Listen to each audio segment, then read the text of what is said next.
এবারে ঈদের ছুটিতে আমরা বাড়িতে যেতে পারিনি, তাই ঢাকা শহরের বাসায় শুয়ে বসে দিন কাটাচ্ছি। আর এই সময়গুলো কেন জানি না তাড়াতাড়ি যেতেই যাচ্ছে না, তাই বরমশাইকে বললাম আমাকে নিয়ে তুমি একটু বাইরে ঘুরতে চলো। তাই যে কথা সেই কাজ, আমাদের বাসার বাইরে বাজারে গেছিলাম। এখানে এসে দেখতেছি আমাদের হচ্ছে বিয়ের ছবিগুলো বের করার জন্য।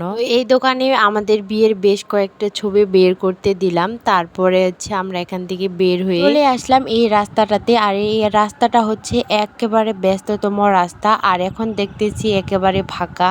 এবারে বেশিরভাগ মানুষই ঈদের ছুটিতে বাসায় গেছে, যার কারণে এখন রাস্তাঘাটগুলো পুরোই ফাঁকা। এরপর আমরা হচ্ছে আমাদের টুকিটাকি কিছু বাজার করার জন্য দোকানে গেলাম। এই দোকানটিতে থেকে আমরা আম লিচু কিনে নিলাম। আসলে ঢাকা শহরে থাকলে গ্রামের বাড়ি অনেক মিস করি, কারণ আমাদের গ্রামের বাসায় আম লিচু কখনোই কিনে খেতে হয় না। পরে এই দোকানটি থেকে আমার পছন্দের একটা খাবার কিনে নিলাম। আমরা যারা যারা এবার ঈদের ছুটিতে বাড়িতে যেতে পারিনি তারাই বুঝতেছি যে প্রতিটা সময় আমাদের কেমন কাটতেছে। বাজারে বেশ কিছুক্ষণ থাকার পরে এই যে আমরা এখন চলে যাচ্ছি বাসায়। আজকে আমার ছোট্ট ভিডিওটা এই পর্যন্তই। সবাই ভালো থাকেন, সুস্থ থাকেন, টাটা, বাই বাই।